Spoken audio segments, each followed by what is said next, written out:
Paul Thérault, bonjour. Bonjour. Paul Thérault, vous nous proposez des conseils. Paul, je rappelle que vous êtes coach professionnel. Aujourd'hui, vous allez nous proposer d'être à l'écoute de notre GPS intérieur. Effectivement, j'accompagne beaucoup de personnes qui se disent perdues. Et alors, je suis très motivée pour les aider à découvrir qu'elles ont toutes les indications pour s'orienter. Comment ça, elles ont toutes les indications? Alors, il y a tout ce qui est de l'ordre de l'intuition, dont on a déjà parlé une fois sur cette antenne. Et puis, il y a tout ce qui est de l'ordre des messages que me renvoient les idées qui surgissent en moi, les ressentis, les sensations, parfois des rêves. Enfin, il y a toutes sortes de signaux qui me parlent. Est-ce que je sais les remarquer et m'en servir? Donc, c'est ce que vous appelez notre GPS intérieur.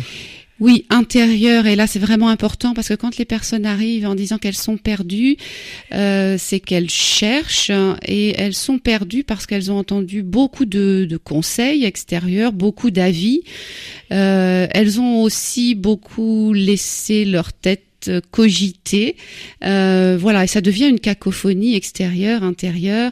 Elles sont perdues. Et pourtant, en se posant, il y a d'autres choses à écouter que sa tête qui tourne en rond et que les avis extérieurs. Il y a encore une fois des signaux. Alors, j'aimerais bien que vous nous donniez justement, parce que vous parlez de multiplicité de signaux. Il y en a vraiment beaucoup, des signaux de notre GPS? Alors voilà, indépendamment des cogitations qui, elles, tournent en rond, il y a les idées qui surgissent. Il y a le ressenti, bien sûr, au sens émotionnel du terme. Il y a aussi des sensations, des fois, qui nous alertent sur quelque chose qui se passe. Tout ce qui est de l'ordre de l'aspiration ou de la répulsion. Parfois, quand on s'écoute, quand quelqu'un nous écoute, il peut nous faire remarquer aussi des tournures de langage, des répétitions. Ça aussi, ce sont des signaux qui parfois cherchent à nous dire quelque chose. Bon, j'ai évoqué tout à l'heure les rêves, il y a bien sûr les lapsus, les actes manqués. On peut aller jusqu'à écouter les mots du corps, quand notre corps nous fait mal. Et puis, il y a aussi ce qui est de l'ordre, alors sous une forme ou d'une autre, de ce qui persiste, voilà, ce qui revient. Vous voyez, le souvenir qui revient. Pourquoi ce souvenir-là? Ou l'histoire que je répète, pourquoi je répète ça? Tous ces signaux-là, et puis peut-être que les auditeurs peuvent en connaître d'autres, cherchent à nous dire quelque chose. Notre GPS, donc, il nous envoie des signaux et il est fidèle. Il est fidèle. Si on n'a pas reçu le message, il se manifestera d'une autre façon. Vous savez, vous avez des situations où il s'est passé quelque chose que vous n'auriez pas aimé vivre, et vous vous dites pourtant il y avait des signaux.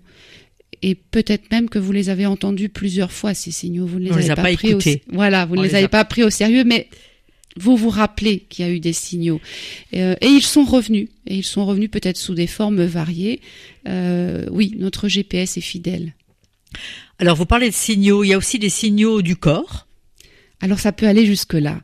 Si on a envie de considérer que les signaux du corps veulent nous dire quelque chose, tout de suite j'alerte, c'est pas l'objet de se culpabiliser avec ce que me dit mon corps, il faudrait que je prenne en compte, je ne suis pas capable. Non, c'est pas ça le sujet.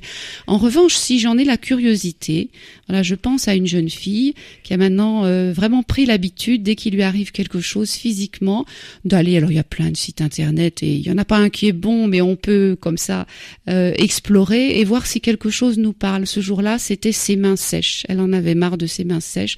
Elle regarde et puis elle a un certain nombre comme ça de propositions.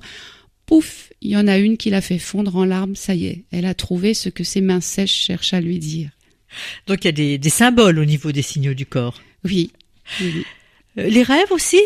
Les rêves, ils peuvent aussi faire partie de notre GPS. Alors, les rêves, à condition de ne pas les prendre au premier degré. Rien de tout ça n'est à prendre au premier degré. J'invite les gens en se réveillant, à s'asseoir au bord de leur lit et à raconter qu'est-ce qui vient de se passer dans mon rêve. Parce qu'on l'oublie très très vite. Très vite. Et puis, ça ressemble à la journée de la veille. Le rêve a pioché dans nos événements de la veille pour mettre en place le décor, les personnages, etc. C'est pas ça qui est important. C'est qu'est-ce que je ressentais dans ce rêve, qu'est-ce qui se passait pour moi, voilà, et en se le racontant à voix haute, c'est important, et ben voilà, le message va m'apparaître clairement. Alors, ce fameux GPS que nous devons écouter, il nous appelle à quoi? Eh bien, il nous veut du bien. Il essaye de nous montrer la route. Alors encore une fois, il cherche surtout pas à nous culpabiliser. Au contraire, il nous invite à aller vers ce qui nous donne plus de vie. J'aime le dire, y compris pour les peurs. Vous savez, les peurs, elles ont tendance à nous faire reculer. Et parfois, les peurs, elles ont aussi comme message, ça me fait peur parce qu'au fond, j'ai très envie de quelque chose qui est associé à ça. Et est-ce que je l'écoute, ce désir ? Voilà, j'ai très peur de m'ennuyer, j'ai très envie de quoi? Et est-ce que je l'écoute? Eh bien, voilà une partie des choses qu'on peut dire à l'écoute de notre GPS intérieur. C'était proposé par vous, Paul. Je rappelle que vous êtes coach professionnel. Merci, Paul. À bientôt. Au revoir.